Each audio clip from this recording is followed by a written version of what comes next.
샬롬, 오늘 하루도 하나님의 말씀으로 시작하시는 여러분들 가운데에 하나님의 은혜가 가득 넘치시길 예수님의 이름으로 축복합니다. 오늘 보실 말씀은요, 창세기 10장 1절에서 32절까지의 말씀입니다. 창세기 10장 1절에서 32절까지의 말씀, 우리 성경을 함께 따라 보시면서 우리 말씀을 함께 묵상했으면 좋겠습니다. 우리 함께 말씀을 보도록 하겠습니다. 창세기 10장 1절에서 32절 우리 함께 읽어보겠습니다. 노아의 아들 셈과 함과 야벳의 족보는 이러하니라. 홍수 후에 그들이 아들들을 낳았으니 야벳의 아들은 고멜과 마곡과 마대와 야완과 두발과 메섹과 디라스요. 고멜의 아들은 아스그나스와 리밧과 도갈마요. 야완의 아들은 엘리사와 달시스와 기띔과 도다님이라.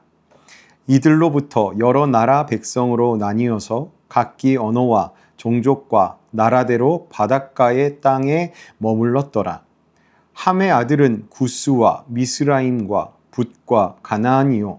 구스의 아들은 스바와 하윌라와 삽다와 라아마와 삽드가요.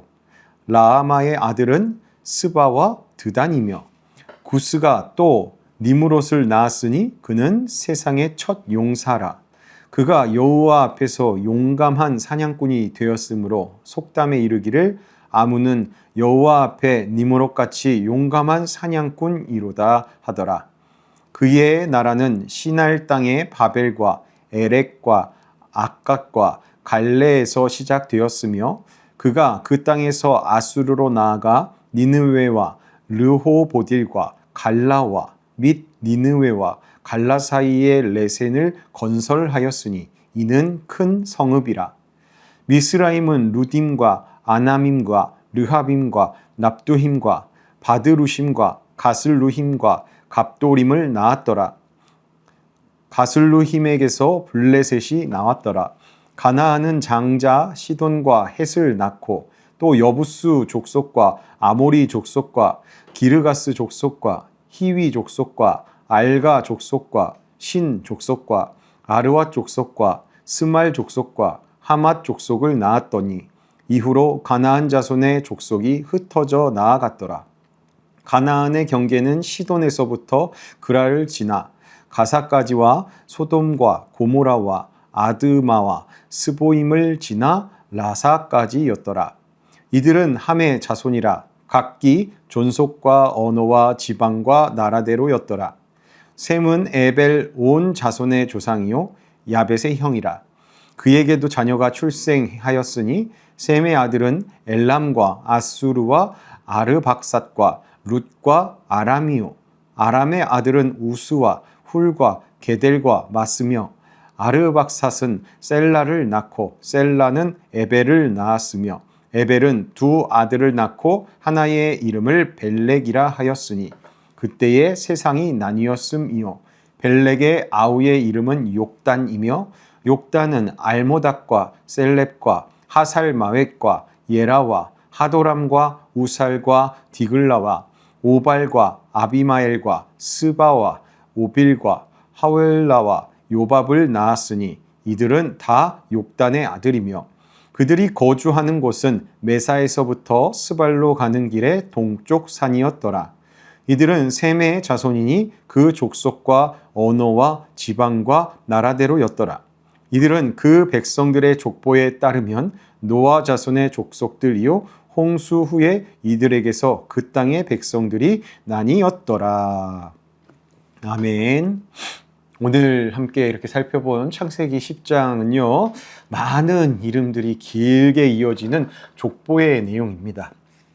처음 읽을 때는 낯선 이름들이 계속 나오기 때문에 의미를 찾기가 어렵고 그냥 지나가고 싶은 마음이 드는 그러한 장이기도 합니다. 하지만 이 말씀은요, 단순한 이름의 나열로 볼 수만은 없습니다. 하나님께서 홍수 이후 사람과 세상을 어떻게 다시 세워 가셨는지를 보여주는 중요한 기록이 되기 때문입니다. 홍수 이후 노아의 가족만 남았던 세상에 시간이 흐르면서 다시 사람들이 늘어나기 시작합니다. 그리고 그들은 한 곳에 머무르지 않고 점점 여러 지역으로 퍼져나가게 되죠.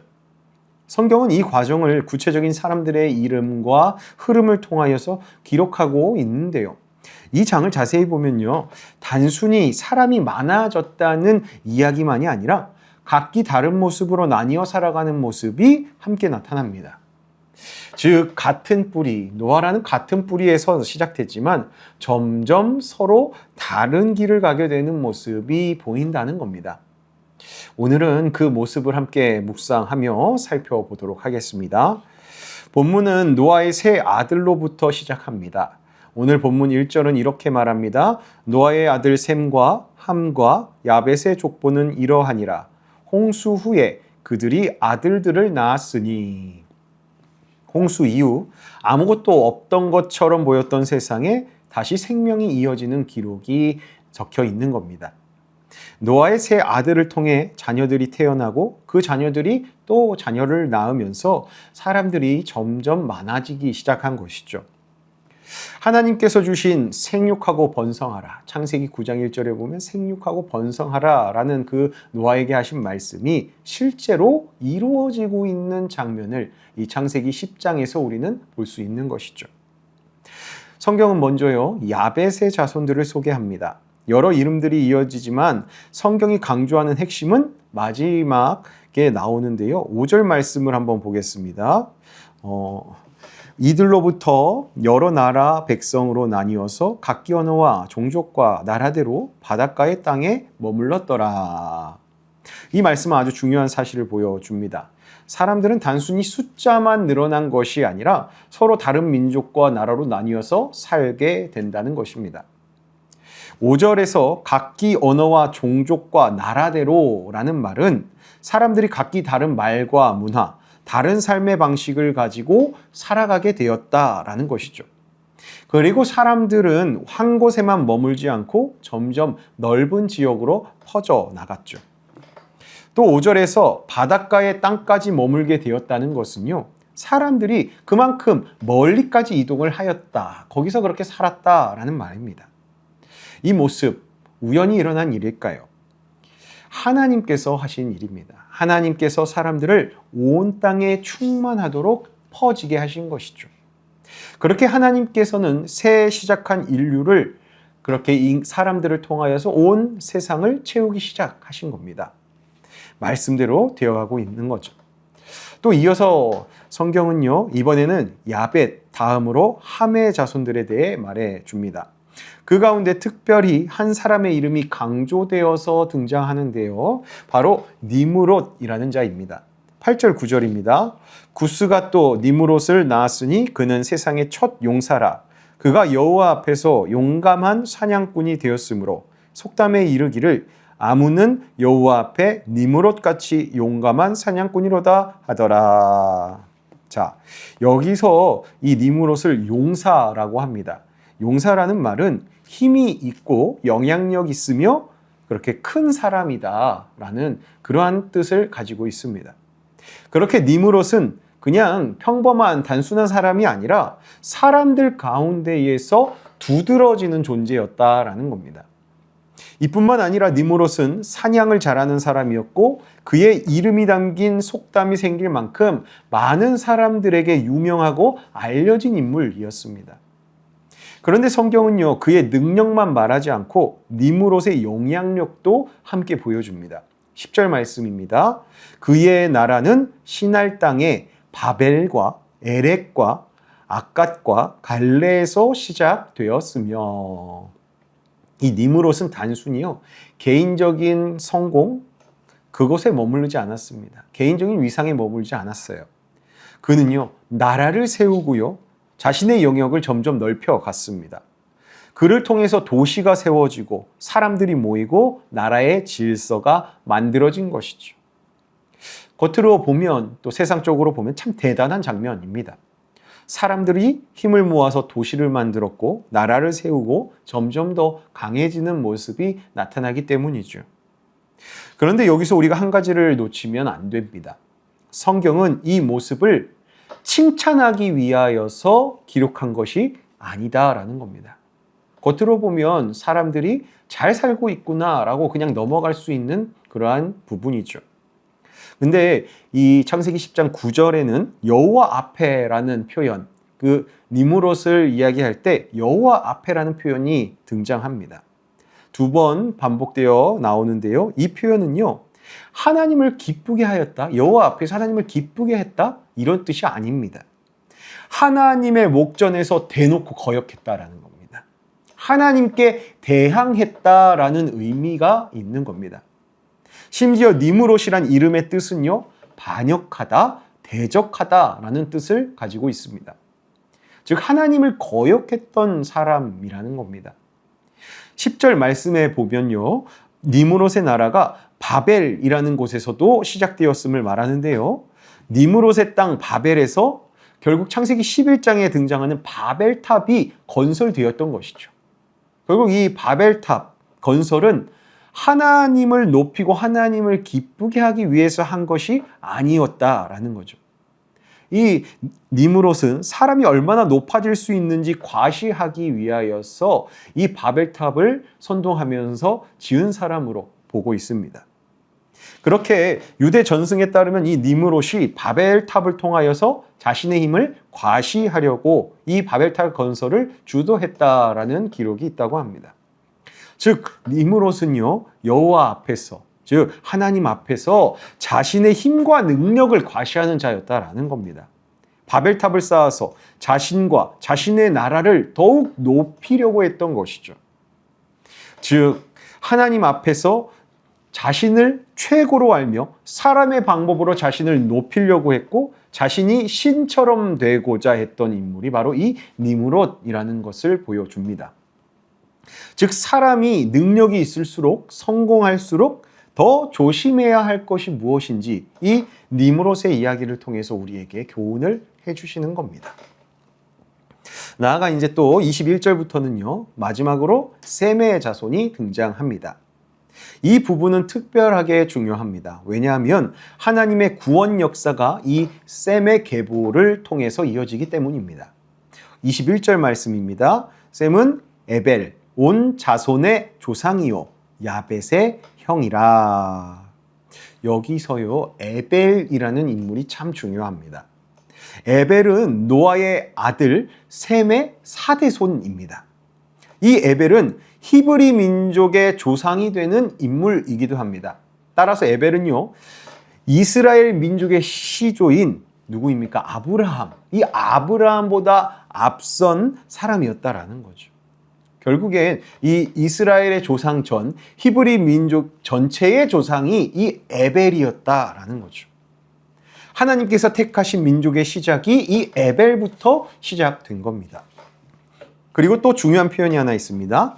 25절인데요. 에벨은 두 아들을 낳고 하나의 이름을 벨렉이야 하였으니 그때에 세상이 나뉘었으며 벨렉의 아우의 이름은 욕단이며. 자, 성경은 벨렉 때에 세상이 나뉘었다라고 말을 합니다.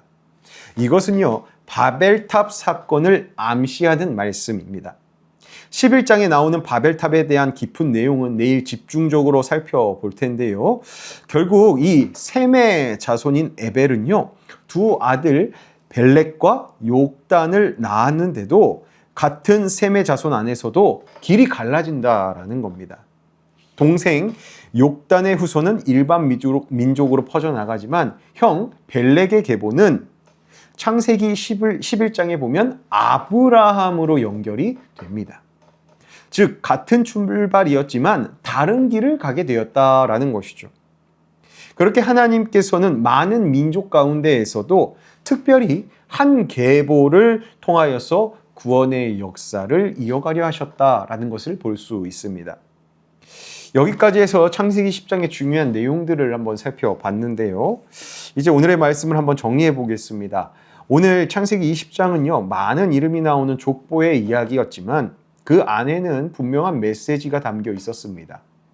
홍수 심판 이후 하나님께서 사람들을 다시 번성하게 하셨고 하나님께서 그들을 온 땅에 퍼지게 하셨다는 그 내용이 오늘 이 족보 가운데에 자세히 설명된 것입니다. 그리고 다음은 두 번째로 홍수 이후의 사람들의 삶 속에서도 사람의 죄악된 모습이 그대로 드러난다는 사실을 이 니므롯을 통하여서 보여준 것입니다. 그리고 세 번째로는 다시 죄를 짓는 사람들 가운데에서도 그렇게 죄를 짓는 사람들이 많지만 하나님께서는 자신의 민족을 따로 이어갈 수 있도록 한 계보를 정하셔서 그들을 자신의 백성으로 삼으셨다라는 겁니다. 많은 사람들 속에서 하나님께서는 셈의 계보 중 한 인물을 붙드셔서 그 길을 통하여서 구원의 역사를 이어감으로 이렇게 결국 이 흐름이 예수 그리스도까지 이어지게 되는 겁니다. 오늘 말씀은요, 우리에게 이러한 도전을 줍니다. 우리는 단순히 그냥 세상에 퍼져서 그냥 살아가는 사람들이 아니라 셈의 후손들처럼 하나님이 일하시며 이루어 가시는 그 흐름 속에 우리가 서 있는 사람, 그 흐름 속에 함께 참여하는 사람, 믿음의 사람이 되어야 한다는 것을 우리에게 교훈합니다. 뿐만 아니라 이 니므롯 같이 겉으로 보이는 성공을 쫓고 사람들 속에서 자신을 드러내고자 하면서 하나님께 그렇게 대항하는 것이 아닌 이 셈의 후손들처럼 하나님과 이어지는 연결이 더 중요하다라는 것을 우리에게 깨닫게 하죠. 즉 세상에서 성공하고 잘 나가는 것보다 이 셈의 후손들처럼 하나님과 함께 나아갈 수 있는 그 하나님의 백성으로 살아가는 것이 더 중요하다라는 것을 우리에게 교훈하는 겁니다. 사랑하는 성도 여러분, 우리도 하나님이 이루시는 크신 계획 안에 있는 사람들입니다. 우리들의 삶이 작아 보일 수도 있지만요, 하나님은 그런 우리들의 삶을 통하여서 하나님의 크신 계획도 이루십니다. 우린 하나님과 연결된 하나님의 구원받은 하나님의 백성이기 때문입니다.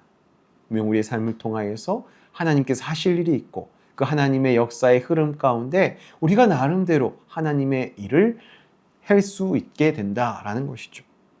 우리가 이 사실을 기억하며 하나님이 이루시는 그 하나님의 역사의 큰 그림 속에 등장하는 인생이 저와 여러분의 인생이 되길 예수님의 이름으로 축복합니다. 기도하겠습니다. 거룩하신 하나님 아버지, 오늘 말씀 앞에 우리 자신을 돌아봅니다. 우리의 인생이 니므롯처럼 하나님보다 앞서가는 삶을 살지는 않았는지, 하나님 없이도 잘 살아갈 수 있는 것처럼 생각하면서 내 힘과 내 기준을 의지했던 모습이 있지는 않았는지 돌아보면서 그 모습들을 주님 앞에 회개합니다. 우리의 중심이 하나님께 있지 않았던 교만함이 있다면 용서하여 주시옵소서. 하나님 아버지, 또 수많은 사람들 속에서 살아가면서도 하나님이 기뻐하시는 길보다 내가 원하는 길을 선택했던 우리들의 모습을 내려놓게 하시고, 보이는 성공, 세상의 열매를 따라가기보다 하나님과의 관계를 먼저 붙들고 하나님과 연결되어진 삶을 우리가 살아내게 하여 주시옵소서. 그리하여 하나님께서 이루시는 그 역사의 흐름 속에서 하나님께 쓰임받는 자들이 저희들이 되게 하여 주시고, 저희들의 삶이 비록 작은 삶일지라도 그 안에서 하나님이 기억하시는 인생으로 살아가는 저희들의 인생 되게 하여 주시옵소서. 날마다 말씀 앞에 서도록 인도하여 주시고 순종으로 한 걸음씩 나아감으로 우리의 삶을 통해 하나님 나라가 드러나고 복음이 확장되는 역사가 일어나게 하여 주시옵소서. 하나님과 멀어진 우리에게 믿음을 주셔서 우리를 다시 하나님과 이어주신 우리 주 예수 그리스도의 이름으로 간절히 기도합니다. 아멘. 오늘도 하나님 말씀 붙들고 의지하면서 또 하나님 말씀대로 살아가게 힘쓰시는 저와 여러분 되길 축복합니다. 함께 기도의 시간, 개인 경건의 시간 갖도록 하겠습니다.